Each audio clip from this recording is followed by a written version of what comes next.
The dropship shook slightly as it touched down on the dusty landing pad of Base Orion, a small outpost located on the edge of a remote planet called Dara 6.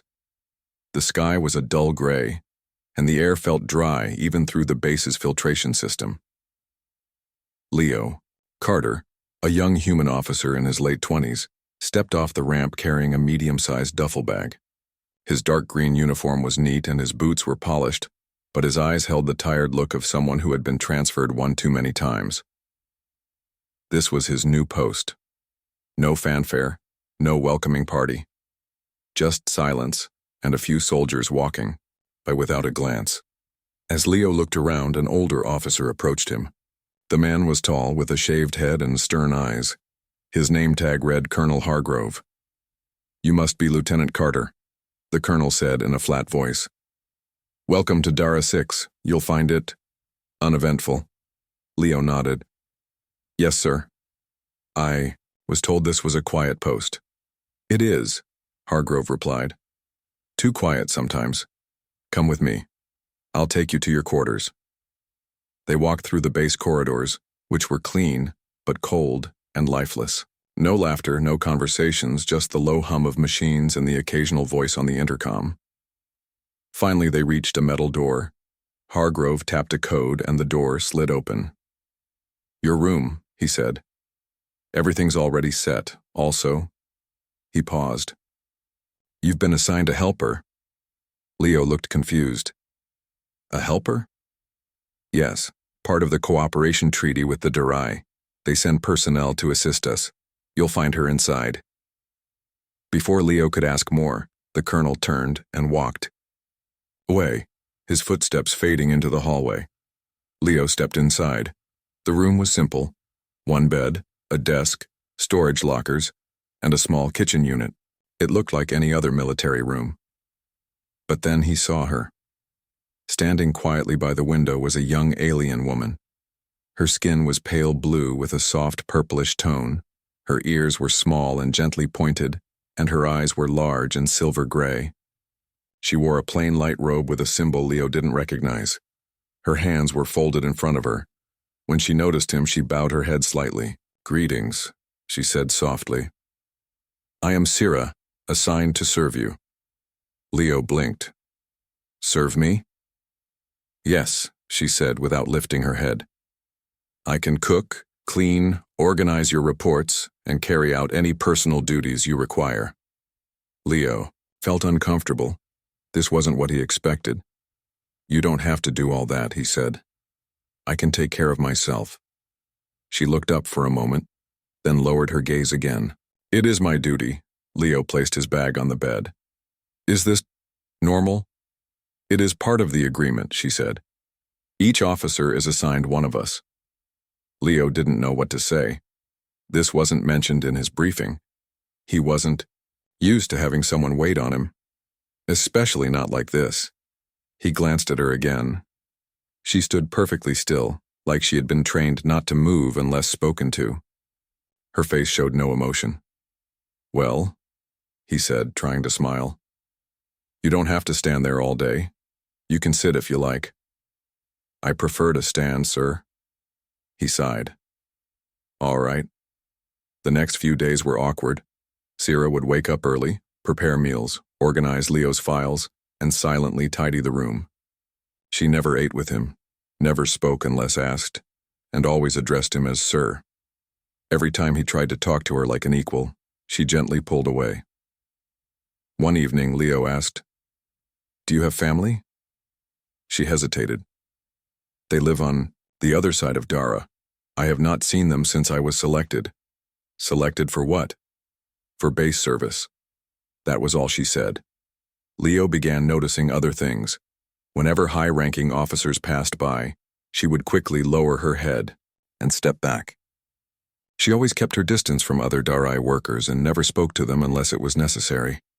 Once he saw her flinch when a human soldier laughed loudly nearby. One night, after a long day of dull patrol shifts and paperwork, Leo returned to his room. He expected Sira to be inside, but she wasn't.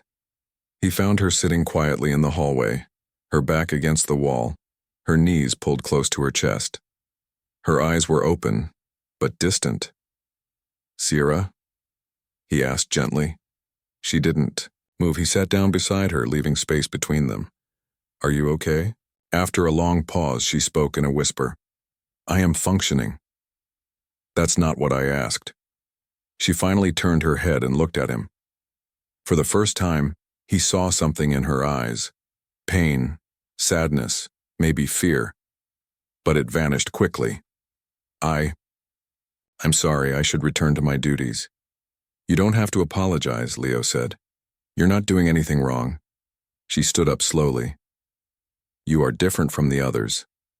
Leo stood too. "Is that a good thing?" She looked at him, and for a moment her lips curved just slightly. "I do not know yet."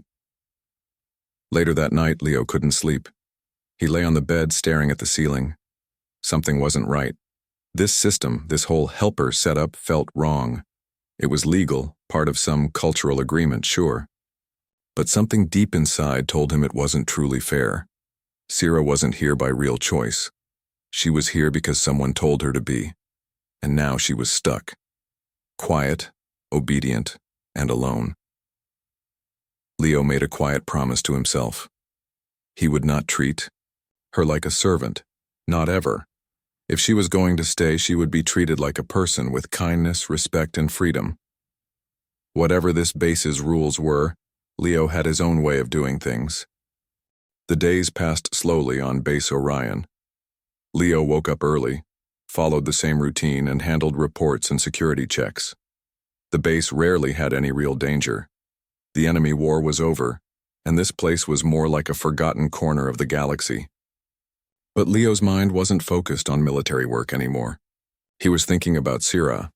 She still helped him every day, cleaning his room, preparing meals, organizing his digital reports. But there was always silence between them. Not the peaceful kind.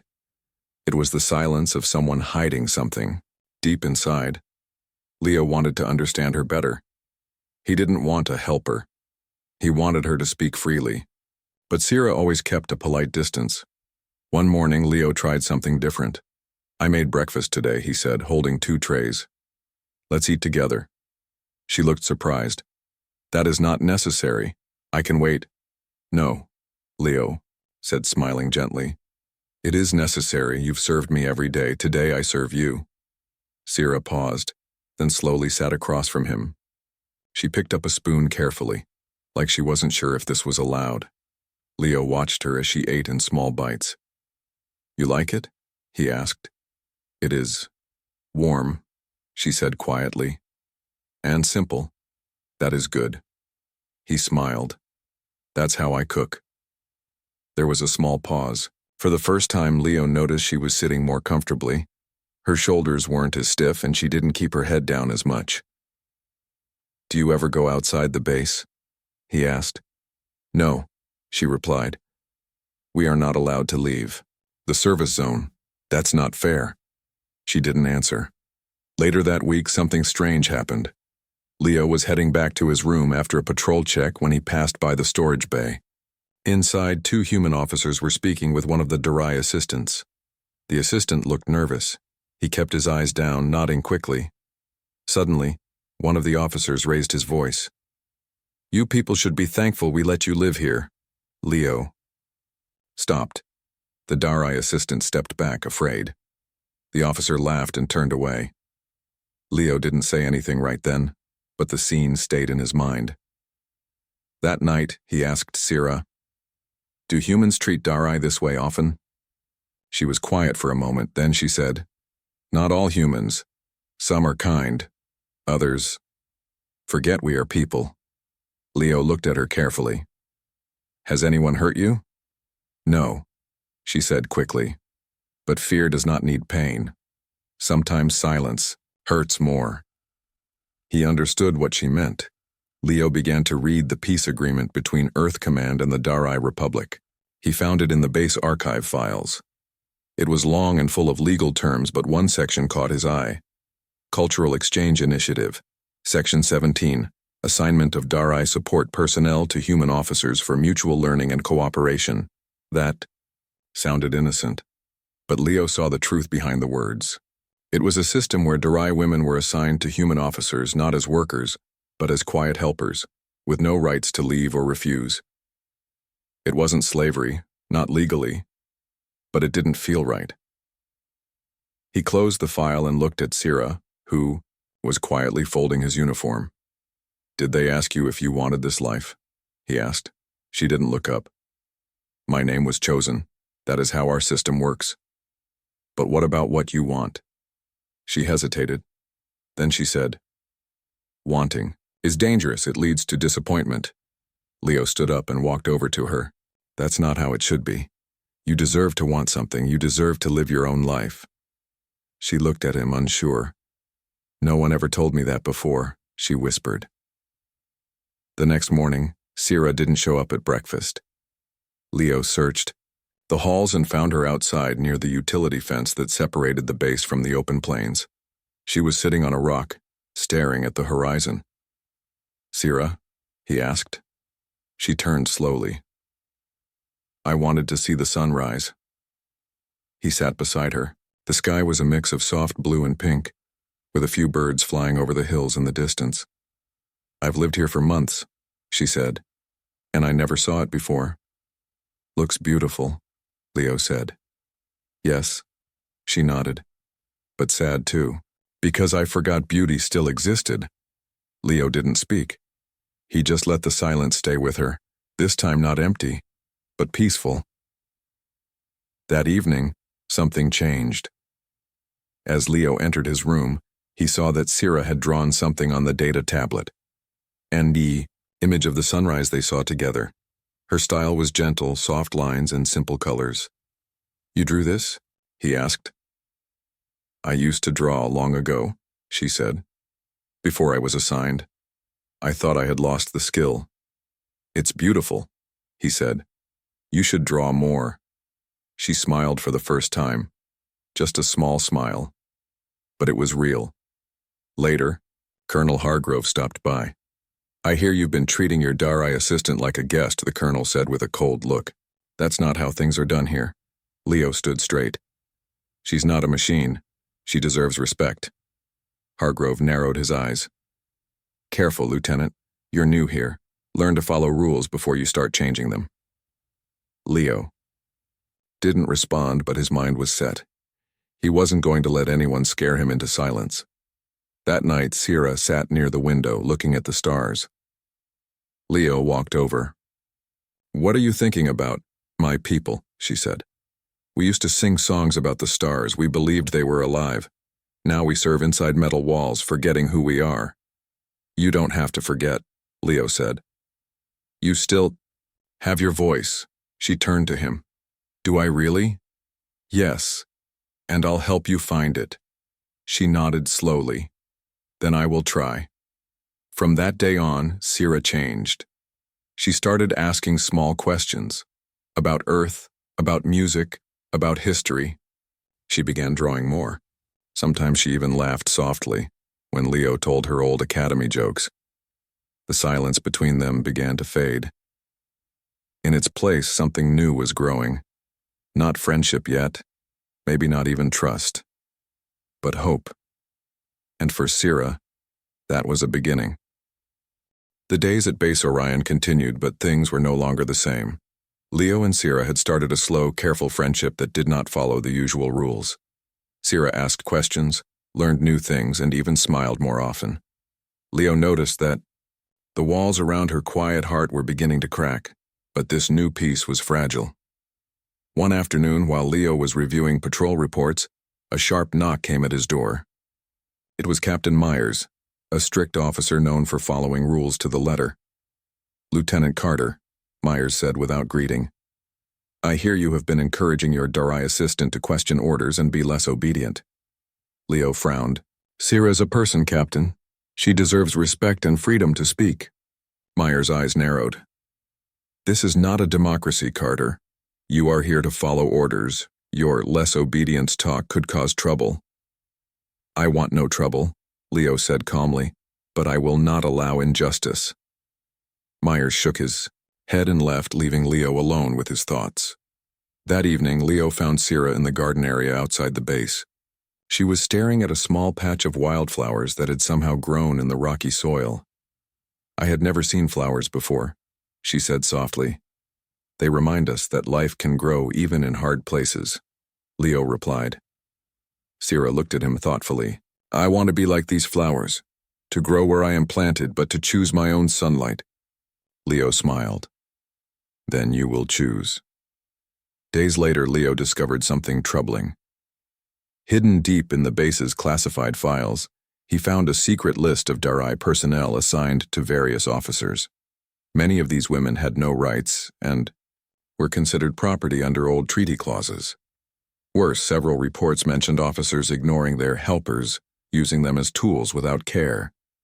Leo's heart sank. He had to do something. He decided to speak with Dr. Harris, the base psychologist, hoping she might help change the system from within. Dr. Harris was a calm, kind woman with years of experience working with mixed human and Darai crews. Dr. Harris, Leo began, I want to talk about the cultural exchange program. It feels wrong to treat someone like property, even if it's legal. She nodded slowly. You're right, Lieutenant. Many officers see it as tradition, but the women involved suffer in silence. It's a system built on old ideas of control. Can it be changed? Leo asked. It will take courage, she said, and support from people like you. Inspired, Leo started quietly talking to other officers. Some were skeptical. Others were afraid to speak openly, but a few nodded in agreement. Sira listened carefully to their conversations.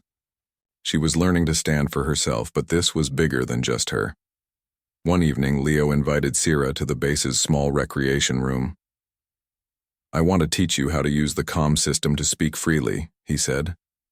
She looked nervous, but agreed.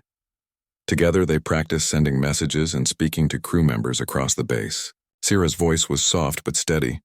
Leo could see the pride in her eyes, but not everyone was happy. The next morning, base security officers visited Leo's quarters.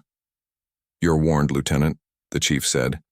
Stop this rebellion before it grows. Your behavior is unacceptable. Leo stood firm. I only want fairness. The chief's face darkened.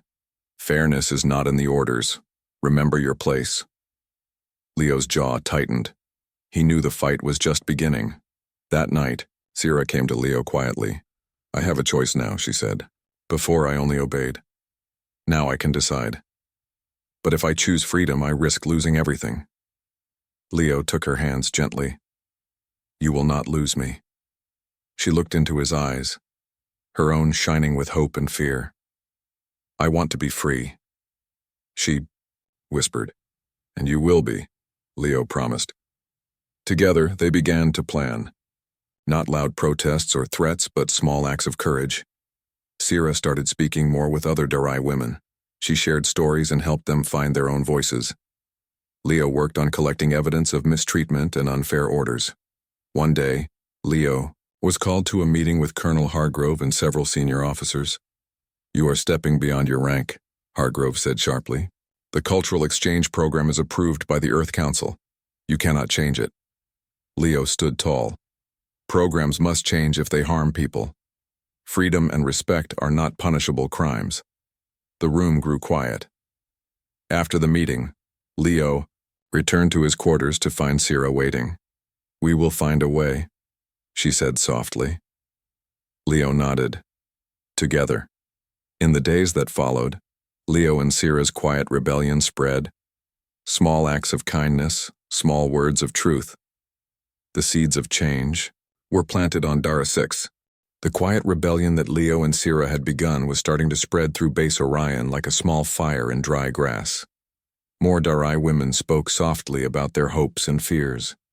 More human officers began to listen. But with every small victory, a shadow grew darker. It was late one evening when the base alarm suddenly blared through the halls, sharp and loud. Leo, who was reviewing mission reports in his quarters, rushed outside. Soldiers were already moving, quickly toward the docking bay, where a group of armed security officers had surrounded a shuttle. Sira stood near the shuttle's door, her eyes wide with fear. Leo, she called. He pushed through the crowd. What is going on?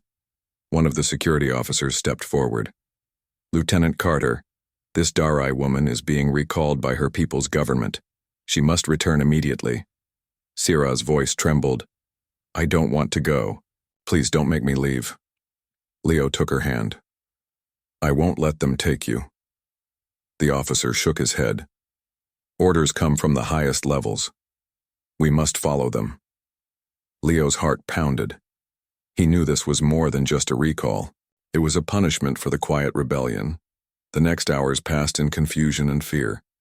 Sira was brought to a secure holding area, guarded day and night. Leo was not allowed to visit, but he refused to give up. He contacted Dr. Harris, hoping for help. She explained that the Dari government was under pressure to maintain strict control over their citizens abroad, especially those in service roles. The cultural exchange program was a fragile piece, but powerful forces wanted to keep it unchanged. We must be careful, Dr. Harris warned. They watch everything. Leo understood. But he also knew he had to act. He gathered the small group of officers who supported change. They met in secret to plan. We can't just fight with words, Leo said. We need to prove that Sira and others deserve freedom. One officer suggested contacting the Earth Council representatives who oversaw the treaty with the Dari Republic. Leo nodded. We'll need evidence, reports of unfair treatment, records of forced recalls. The group worked quietly but quickly. Every detail was important. Meanwhile, Sira sat in her small cell alone but not broken. She thought about the days she had spent with Leo, the sunrise, the flowers, the drawings, the laughter. For the first time in her life, she felt seen as a person, not just a servant. A guard brought her food but said nothing. Sira noticed his eyes looked tired, like he wished things were different too. She whispered to herself, I will not go back to silence. One night, Leo managed to send a secret message to Sira through a sympathetic guard. Hold on, we are working to bring you back. She read the message and smiled faintly. It was a small spark of hope. The following morning, the base received unexpected visitors, Earth Council inspectors. They arrived quietly, their badges shining in the dim light. Leo greeted them with respect. He handed over his collected evidence and told them about Sira's recall and the issues in the cultural exchange program. The inspectors listened carefully, asking many questions. They seemed concerned. Days passed while the inspectors reviewed the situation. Rumors spread through the base that changes might be coming. Sira remained in the holding area, but guards treated her more kindly now. She began to hope. Then came the meeting that would change everything. The Earth Council inspectors gathered the base's leaders, including Colonel Hargrove, Leo, and Dr. Harris. We have reviewed the evidence, the lead inspector announced. The current system is flawed. It fails to respect the rights and freedoms of the Dari personnel assigned here. Colonel Hargrove's face darkened. Are you saying we should disobey orders from our own government? No, the inspector replied, but policies must be updated. We recommend immediate changes to ensure voluntary service, freedom of movement, and fair treatment for all Dari personnel. The room was silent. After the meeting, Leo went straight to Sira's holding area. The guard opened the door and said, You are free to go. Sira stepped out slowly, tears in her eyes. Leo smiled warmly. Welcome back. She hugged him, her small arms tight around his neck. I thought I had lost hope, she whispered. You never did, Leo said softly. In the following weeks, the base slowly transformed. The cultural exchange program became a true exchange. Dari volunteers could leave if they wished. They could speak freely and receive support. Sira helped lead the change, sharing her story with others. Leo stood by her side, proud and hopeful. One clear night, Sira and Leo stood outside the base, looking at the stars. Do you remember the songs your people sang about the stars? Leo asked. She nodded. Yes. I think I will sing them again. Leo smiled. And I will listen.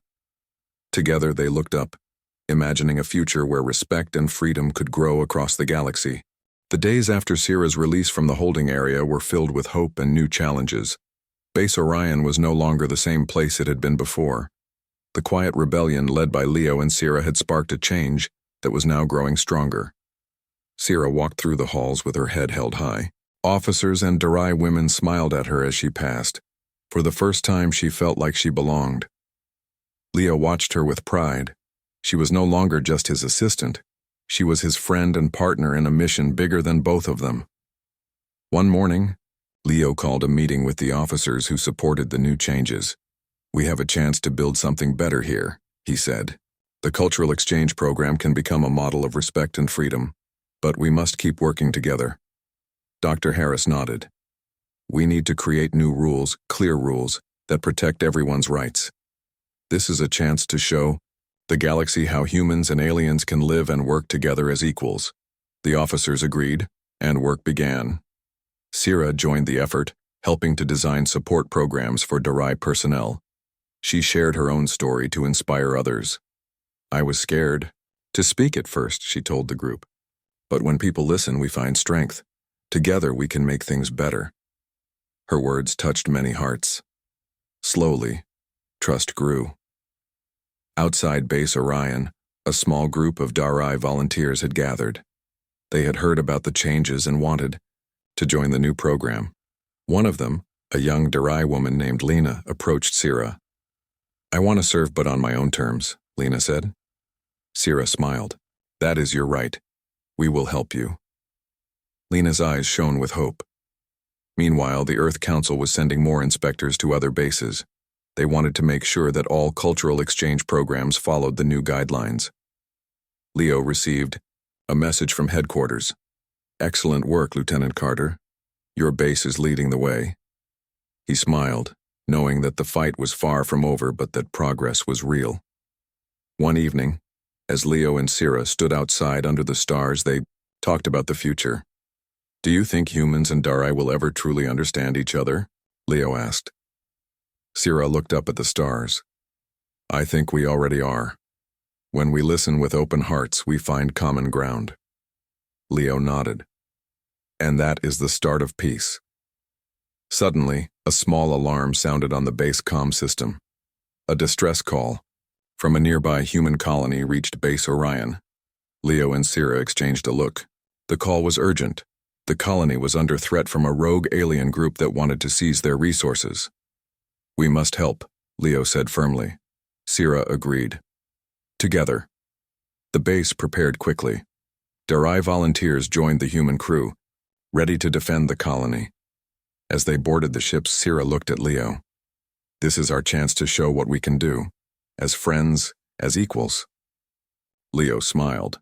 "Let's make history." The mission was difficult.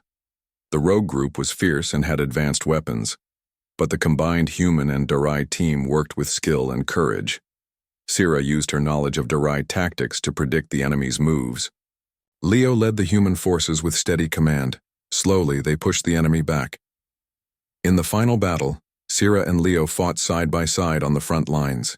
Their teamwork was perfect, a symbol of unity between their peoples. When the enemy finally retreated, the colony was safe. The human and Darai crews cheered together, knowing they had won something greater than a fight. They had won trust. Back at Base Orion, a ceremony was held to honor the brave volunteers. Colonel Hargrove, now more open to change, spoke to the crowd. "Today we saw what is possible when we work together. This is a new beginning for all of us." Sira stood beside Leo, her heart full of pride. Weeks later, a new message arrived from the Earth Council. Base Orion's cultural exchange program will serve as a model for all future partnerships. Lieutenant Carter and Sira are commended for their leadership and courage. Leo read the message aloud. "We did this together." Sira smiled. "And this is only the beginning." In the quiet moments after the ceremony, Leo and Sira walked through the garden where the wildflowers bloomed. "Remember when you first saw these flowers?" Leo asked. Sira nodded. "They taught me about hope and growth." Leo took her hand, gently. "We will keep growing no matter what." She squeezed his hand. Together, as the stars twinkled above, Leo and Sira looked forward to a future where humans and aliens shared respect, friendship, and freedom. It was a future they had helped build one step at a time.